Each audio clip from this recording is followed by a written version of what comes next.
ಮಾಡಬೇಕು ಸ್ವಾಮಿ. ನೋಡೇ ಶಂಕಣ್ಣೆ, 3 ಕೊಳಗ ಎಳ್ಳು, 3 ಕೊಳಗ ಜೀರಿಗೆ, 3 ಕೊಳಗ ಸಾಸಿವೆ, 3 ಬೆರೆಸಿ ರಾಶಿ ಕಟ್ಟಿಬಿಡ್ತೀನಿ. ಕಣ್ಣಿಗೆ ಕಾವಿ ಬಟ್ಟೆ ಕಟ್ಟಿಬಿಡ್ತೀನಿ. ನೀನು ಮುಸ್ಸಂದ ಹೊತ್ತಿಗೆ ಹೋಗಿ ಬೆಳಕರೆ ಹೊತ್ತಿಗೆ ಎಳ್ಳಲ್ಲಿ ಒಂದು ಸಾಸಿವೆ ಇರಬಾರ್ದು, ಸಾಸಿವೆ ಒಳಗಿನ ಜೀರಿಗೆ ಇರಬಾರ್ದು. 3 ಭಾಗ ಮಾಡಿಬಿಟ್ರೆ ಆವಾಗ ನಿನ್ನ ಮಹಾದೇವನ ಸತ್ಯ, ನಿನ್ ಸತ್ಯ ನಾನು ನಂಬ್ತೀನಿ ಅಂತ ನೀಲೇಗೌಡ. ಆವಾಗ ಮಹಾದೇವ ಈ ಸತ್ಯವನ್ನ ಯಾವ ರೀತಿ ಗೆದ್ದು ಬರ್ಲಪ್ಪ? ಅಯ್ಯೋ ಶಂಕಮ್ಮ, ನಾನಿರುವಾಗ ನೀನ್ ಯಾಕಮ್ಮ ಎದುರ್ಕೋತಾ ಇದ್ಯಾ? ಹೋಗವ್ವ, ಭೂಮಿಲಿ ಹರಿತಕ್ಕಂತ ಹೀರನ್ನೆಲ್ಲ ಕರೆದು ಬಿಡ್ತೀನಿ, ಹೀರ್ಗಳಿಂದ ಭಾಗ ಮಾಡಿಸ್ತೀನಿ ಹೋಗವ್ವ ಅಂದ್ರಂತೆ. ಶಂಕಮ್ಮ ಮನೆ ಒಳಗಡೆ ಹೋಗಿ ಕುಂತ್ಕೊಂಡ್ಲಂತೆ. ಮಾದಪ್ಪ ಹೀರ ಎಲ್ಲ ತಂದು ಬಿಟ್ಟಿದ್ದಾರೆ, 3 ಭಾಗ ಮಾಡಿಸಿದ್ದಾರೆ. ನೀಲೇಗೌಡ ಭಾಗ ತೆಗೆದು ನೋಡಿದಂತೆ 3 ಭಾಗ ಆಗಿರೋದಂತೆ. ನೋಡಿದ್ರ ಸ್ವಾಮಿ, ನನ್ನ ಸತ್ಯ, ನನ್ನ ಮಾದೇವನ ಸತ್ಯ ಇವಾಗಲಾದ್ರೂ ನೆಮ್ಕೊಂಡ್ರಿ ಅಂತ ಶಂಕಮ್ಮ ಯಾವಾಗ ಹೇಳಿದ್ರು, ಎಲ್ಲ ದಗಡಿ ಶಂಕಣ್ಣೆ, ಈ ಸತ್ಯ ಮಾತ್ರ ನೆಂಬಲ್ಲ ಕಾಣೆ. ಕಾಡಿರ್ತಕ್ಕಂತ ಸಿರಿಗಂಧವನ್ನ ತರದು ಹೊಂಡ ಹಾಕ್ಬಿಡ್ತೀನಿ. ದಗದಗನೆ ಹುರಿತಕ್ಕಂತ ಆ ಕಾಡಿಗಿಚ್ಚಿಗೆ ನೀನ್ ತಗೊಂಡು ತೂದ್ ಬೀಸಾಡ್ಬಿಡ್ತೀನಿ. ಆವಾಗ ನಿನ್ನ 9 ಬಾರಿ ಕೂಗ್ತೀನಿ. ಆವಾಗ ನೀನು ಕೂಗಿದಾಗ ನೀನು ಆ ಹುರಿತಕ್ಕಂತ ಬೆಂಕಿಯಲ್ಲಿ ಬೇಯ್ದು ನೀವು ಹೊರಗಡೆ ಎದ್ದು ಬಂದು ಬಿಟ್ರೆ ನಿನ್ನ ಸತ್ಯ, ನಿನ್ನ ಮಾದೇವನ ಸತ್ಯ ನೆಮ್ಮದಿ ಕಾಣೆ.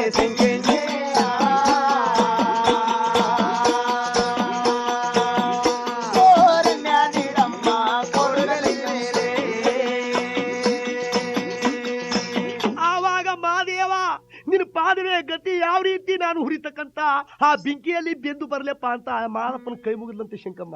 ಆವಾಗ ಬೆಳಿಪಲ್ಲಿ ಆ ಕುಂತಿರ ಮಹದೇಶ್ವರ ಒಣ್ಣದುಂಬಿ ಆಗ್ಯೋ ನನ್ನ ತಾಯಿ, ನಡೆಯವ್ವ ನೀ ಮುಂದೆ ನಡೆಯವ್ವ, ನಿನ್ ಬೆನ್ನಿಂದ ನಾ ಬರ್ತೀನಿ ಅಂತ ಅಂದ್ಬಿಟ್ಟು ಒಣ್ಣದುಂಬಿ ಆಗಿ ಮಹದೇಶ್ವರ ಕುಳಿತಿರೋರಂತೆ. ಆವಾಗ ನೀಲಗೌಡ ದಿಗಿದಿಗಿನೇ ಬೆಂಕಿ ಹಚ್ಚಿ ಬೇಯಿಸ್ತಾ ಇರೋನಂತೆ. ಆವಾಗ ಶಂಕಮ್ಮನ್ನ ನೀಲಗೌಡ ಉರಿತಕ್ಕಂತ ಕೊಂಡಕ್ಕೆ ತೂದಿಟ್ಬಿಟ್ಟಿದ್ದಾನೆ. ಮಹದೇಶ್ವರ ನಡುಕೊಂಡದಲ್ಲಿ ನಿಂತ್ಕೊಂಡು ಹಾಗೆ ಹಾತ್ಕೊಂಡು ಮುತ್ತಿನ ಜೋಳಗಳಿಗೆ ಎತ್ಕೊಂಡಿದ್ದಾರೆ. ನೀಲಗೌಡ 9 ಬಾರಿ ಶಂಕೆಣ್ಣೆ ಶಂಕೆಣ್ಣೆ ಅಂತೇಳಿ ಕೂಗಿದಂತೆ ಶಂಕಮ್ಮ ಬರಲಿಲ್ಲ. ಅಯ್ಯೋ, ಎಲ್ಲಾ ಪಾವಡನ್ನು ಗೆದ್ದು ಶಂಕಮ್ಮ ಕಟ್ಕಡೆದಾಗಿ ಹುರಿತಕ್ಕಂತ ಬೆಂಕಿಲಿ ಬೆಂದು ಹೋಗ್ಬಿಟ್ಲಲ್ಲ.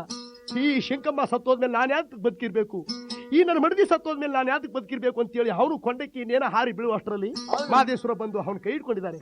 ಅಯ್ಯೋ ಅಜ್ಜಪ್ಪ, ನಾನು ಪ್ರಾಣ ಕಳ್ಕೊಳ್ತಿದ್ದೆ, ನನ್ನ ಯಾತಕ್ಕೆ ನೀವು ಉಳಿಸ್ತೀರಿ ತಮ್ಮಯ್ಯ? ಅಯ್ಯ, ಯಾತಕ್ಕೋಸ್ಕರ ಪ್ರಾಣ ಕಳ್ಕೊಳ್ತಾ ಇದ್ಯಪ್ಪ? ಸ್ವಾಮಿ, ನನ್ನ ಮಡದಿಯ ಸತ್ಯವನ್ನ ನೆಂಬಲಾರ್ದೇನೆ ನಾನು ಬೇಕಾದಷ್ಟು ಪವಾಡ ಮಾಡಿಸ್ದೆ. ಎಲ್ಲಾ ಪವಾಡ ಗೆದ್ದು ಕೊನೆಯ ಪವಾಡ ಈ ಬೆಂಕಿಯಲ್ಲಿ ಎತ್ತಿ ಹಿಡಿಬಿಟ್ಟೆ. ನನ್ನ ಹೆಂಡತಿ ಸತ್ತೋಗ್ಬಿಟ್ಲು ಸ್ವಾಮಿ. ಅದಕ್ಕೆ ನಾನು ಬದುಕಿರಬಾರ್ದು ಅಂತ ಈ ಕೊಂಡದಲ್ಲಿ ಹಾರಿ ಬೀಳೋ ಅಷ್ಟರಲ್ಲಿ ನೀವು ನನ್ನ ಕೈ ಹಿಡ್ಕೊಂಡಿಲ್ಲ ಸ್ವಾಮಿ. ಅಯ್ಯೋ ಹುಚ್ಚಪ್ಪ, ನೋಡಯ್ಯ, ನಿನ್ನ ಮಡದಿ ಶಂಕಮ್ಮ ಬೆಳಗ್ಗೆ ಜಾವದಲ್ಲಿ ಎದ್ದು ಮೂಡ್ಲಾಗ ಹೋಗ್ತಾ ಇದ್ಲಲ್ಲಪ್ಪ, ನೀನ್ ಯಾತಕ್ಕಪ್ಪ ಕೊಂಡಕ್ ಬಿದ್ದುವ ಅನ್ಯಾಯದಲ್ಲಿ ಪ್ರಾಣ ಕಳ್ಕೊತಾ ಇದೀಯಾ? ಅಯ್ಯೋ ಸ್ವಾಮಿ, ನೀವು ನೋಡಿದ್ರಿ ಸ್ವಾಮಿ? ನೋಡ್ದೆ ಕಾಣಪ್ಪ.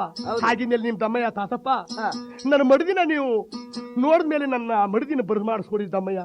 ಅಪ್ಪ, ನಿನ್ ಮಡದಿಯನ್ನು ಬರ್ಮಾಡ್ಕೊಡ್ಬೇಕಾದ್ರೆ ನೋಡಪ್ಪ, ಮೂಡ್ಲಾಗ ತಿರಿಕೊಂಡು ಮಾದೇವ ಮಾದೇವ ಅಂತ ಕೂಗಪ್ಪ, ಆವಾಗ ನಿನ್ ಮಡದಿ ಬರ್ತಾರೆ ಅಂತ ಹೇಳಿದ್ರಂತೆ. ಇದೇನು, ನನ್ನ ಮಡದಿನೂ ಮಾದೇವ ಮಾದೇವ ಅಂತಿದ್ಲು, ಈ ತಾತಪ್ಪನು ಮಾದೇವ ಮಾದೇವ ಅಂತ ಹೇಳ್ಕೊಡ್ತಾ ಇದ್ದಾನಲ್ಲ, ಇರ್ಲಿ ಎಂಬುದಾಗಿ ಮಾದೇವ ಮಾದೇವ ಅಂತೇಳಿ ಯಾವಾಗ ನೀಲೇಗೌಡ ಕೂಗುದ್ನೋ ಆವಾಗ ಶಂಕಮ್ಮನ ಮುತ್ತಿನ ಜೋಳಿಗೆಯಿಂದ ಎತ್ತಿ ಕೆಳಗಡೆ ಬಿಟ್ಟಿದ್ದಾರೆ. ಆವಾಗ ನೋಡಿದ್ರೆ ಸ್ವಾಮಿ, ನನ್ನ ಸತ್ಯ, ನನ್ನ ಮಾದೇವನ ಸತ್ಯ ನೆನ್ಬಿಟ್ರೆ ಸ್ವಾಮಿ ಪತಿದೇವ.